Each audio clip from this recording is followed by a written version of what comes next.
सभी को राधे राधे, जय श्रीमन नारायण, हरे कृष्णा। कैसे हैं आप लोग? आशा करती हूँ कि भगवान हरि की कृपा आप सभी पर बनी रहे, आप सभी स्वस्थ हो और अच्छे हो। इसी कामना के साथ आज हम सुनेंगे जीवित पुत्रिका व्रत की कथा। तो आइए मन में भगवान का ध्यान करते हुए हम कथा को सुनते हैं। और सबसे पहले हम सुनेंगे चीलो सियारो की कथा। तो आइए कथा को शुरू करते हैं। एक चीलो थी और एक सियारो थी, जो कि वन में एक पाकड़ के पेड़ पर रहा करती थी और वहीं पास ही के झाड़ी में सियारन भी रहती थी। दोनों में खूब पटती थी। चीलो जो कुछ भी खाने के लिए लेके आती थी उसे सियारन के लिए भी जरूर रखती थी और ऐसा ही सियारन भी करती थी। दोनों एक दूसरे का अपने सखियों की तरह ध्यान रखती थी। दोनों के जीवन आनंद से कट रहे थे। तभी एक समय की बात है, वहीं गांव की कुछ औरतें जीवतिया व्रत की पूजा कर रही थी। चीलो थी जो पेड़ पर बैठी बैठी बहुत ध्यान से देख रही थी और अपनी सखी सियारन को भी बताया। फिर चीलो और सियारन ने यह तय किया कि वह दोनों भी व्रत करेंगी। उन दोनों ने भी जीवतिया व्रत का संकल्प लिया और बड़ी निष्ठा और लगन से दोनों ने व्रत किया। दोनों दिन भर तो भूखे प्यासे रहीं, मंगल कामना किया, गीत नाद किया, कथा सुनी। मगर जब रात हुआ तो सियारन को भूख और प्यास सताने लगी और उससे भूख बर्दाश्त ना हुई तो वह जंगल में गई और जाकर भर पेट मांस खाया और हड्डियां चबाई।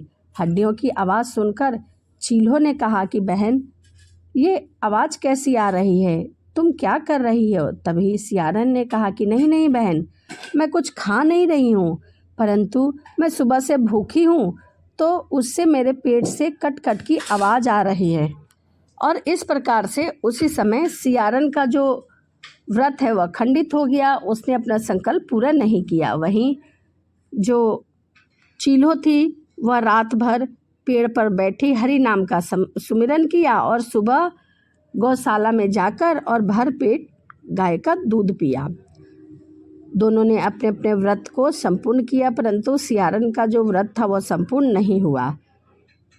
वह दोनों इस जन्म में उनकी मृत्यु हो गई। अगले जन्म में दोनों ने मनुष्य योनि में जन्म लिया।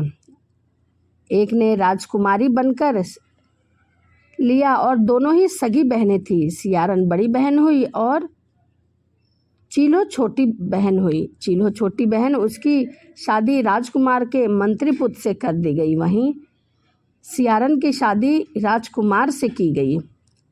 परंतु चीलो के जितने भी बच्चे होते सब हष्टपुष्ट होते और सुंदर होते, वहीं सियारन के बच्चे जन्म लेते और उसी समय मर जाते थे। अब सियारन को चीलो के बच्चों से जलन होने लगी।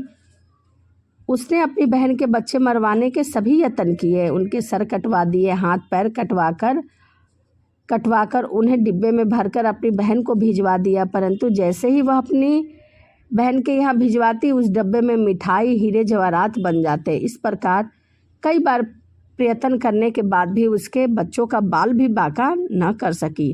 बार बार अपनी बहन के बच्चे और उनके पति को मारने का प्रयास भी असफल रहा।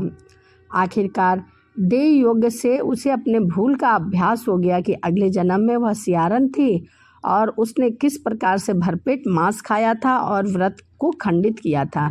तभी उसने ईश्वर से क्षमा मांगी और अपनी बहन से जीवतिया पुत्रिका की जो विधि थी उसे पूछा और दोबारा से उसने जीवित पुत्रिका का व्रत रखा और इसके प्रभाव से उसके बहुत सारे बच्चे हुए और सभी हष्टपुष्ट हुए। तो यह चीलो और सियारो की कथा थी। आइए अब मैं आपको जीवित पुत्रिका के जीवित वाहन की कथा सुनाती हूँ। गंधर्व के राजकुमार का नाम जीवित वाहन था। वह बड़े उद्धार और पराक्रमी थे। जीवित वाहन के पिता ने वृद्ध अवस्था में ही वन को चले गए थे। वन को जाने से पहले उन्होंने अपने राज्य सिंहासन पर अपने बड़े पुत्र जीवित वाहन को बैठाया, किंतु उनका मन राजपाट में नहीं लगता था। वह राज्य का भार अपने छोटे भाई को देकर स्वयं भी अपने पिता की सेवा में वन को चले गए। वन में ही जीवित वाहन को मल्यवंती नामक राज्य कन्या से मुलाकात हुई और दोनों में प्रेम हो गया। और फिर दोनों ने विवाह कर लिया। एक दिन जब जीवितवाहन वन में भ्रमण कर रहे थे और भ्रमण करते करते काफ़ी आगे चले गए, तब उन्हें एक वृद्ध महिला मिली जो विलाप कर रही थी। पूछने पर वृद्ध महिला ने रोते हुए बताया कि वह नाग वंश की स्त्री है और उसे एक ही पुत्र प्राप्त था। पक्षीराज गरुड़ के कोप से मुक्ति दिलाने के लिए नागों ने यह व्यवस्था की कि वह गरुड़ को प्रतिदिन भक्षण करने के लिए एक युवा नाग सौंपेंगे। आज मेरे पुत्र की बारी है जिसका नाम शंखचूड़ है, आज उसकी बलि है। आज मेरे पुत्र के जीवन पर संकट है और उसका आखिरी दिन है और थोड़ी देर बाद ही मैं पुत्र विहीन हो जाऊंगी। एक स्त्री के लिए इससे बड़ा दुख क्या होगा कि उसके जीते जी उसका पुत्र न रहे। जीवितवाहन को यह सुनकर बहुत दुख हुआ। उन्होंने उस वृद्ध को आश्वासन देते हुए कहा कि डरो मत, मैं तुम्हारे पुत्र की रक्षा करूंगा। आज उसके स्थान पर मैं स्वयं को भेजूंगा, मैं स्वयं ही जाऊंगा। तभी जीवितवाहन उसके हाथ से लाल कपड़ा लेकर अपने आप को ढककर उसी शिला पर लेट जाते हैं ताकि गरुड़ उसे खा जाए और उस बुढ़िया का पुत्र बच जाए। इतना कहकर जीवितवाहन ने शंखचूड़ के हाथ से लाल कपड़ा लिया और उसे लपेटकर शिला पर स्वयं लेट गए। नियम से वह गरुड़ अपने वेग में आया और वह लाल कपड़े में ढके जीवितवाहन को पंजे में दबोचकर पहाड़ के शिखर पर ले गया और वहां ले जाकर उन्हें खाने लगा।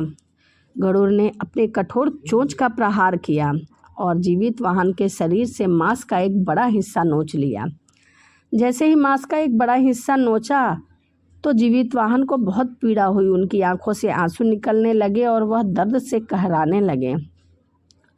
अपने पंजे में जकड़े प्राणी की आंखों से आंसू और मुंह से कहराने की आवाज़ सुनकर गरुड़ बहुत आश्चर्य में हुए, क्योंकि पहले ऐसा कभी नहीं हुआ था। उन्होंने जीवितवाहन से उनका नाम और परिचय पूछा। जीवितवाहन ने सारा किस्सा कह सुनाया कि वह किस कुल के हैं, उनके पिता का क्या नाम है और किसके साथ उनका विवाह हुआ है, और वह एक बूढ़ी स्त्री के बच्चे की रक्षा करने के लिए अपने प्राणों को दे रहे हैं ताकि उससे आपकी भूख शांत हो सके। गरुड़ उसकी बहादुरी और दूसरे की प्राण रक्षा के लिए स्वयं का बलिदान देने की हिम्मत से बहुत प्रभावशाली हुए। वह स्वयं पछताने लगे कि वह सोचने लगे कि यह मनुष्य जो दूसरे के पुत्र की रक्षा करने के लिए स्वयं की बलि दे रहा है, और एक मैं हूँ जो देवों के रक्षक हूँ किंतु दूसरों की संतान की बलि ले रहा हूँ।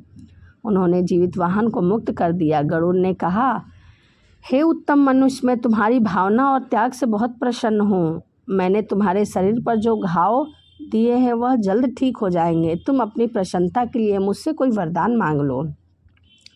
तभी राजा जीवितवाहन ने कहा कि हे पक्षीराज, आप तो सर्वव्यापी है। यदि आप मुझ पर प्रसन्न हैं, मुझे वरदान देना चाहते हैं, तो आप सांपों को अपना आहार बनाना छोड़ दीजिए, सर्पों के कुल को छोड़ दीजिए। आपने अब तक जितने भी प्राण लिए हैं उन्हें जीवन प्रदान करें। गरुड़ ने सबको जीवन दान दिया और नागों की बलि न लेने का भी वरदान दिया। इस प्रकार जीवितवाहन के साहस से नाग जाति की रक्षा हुई।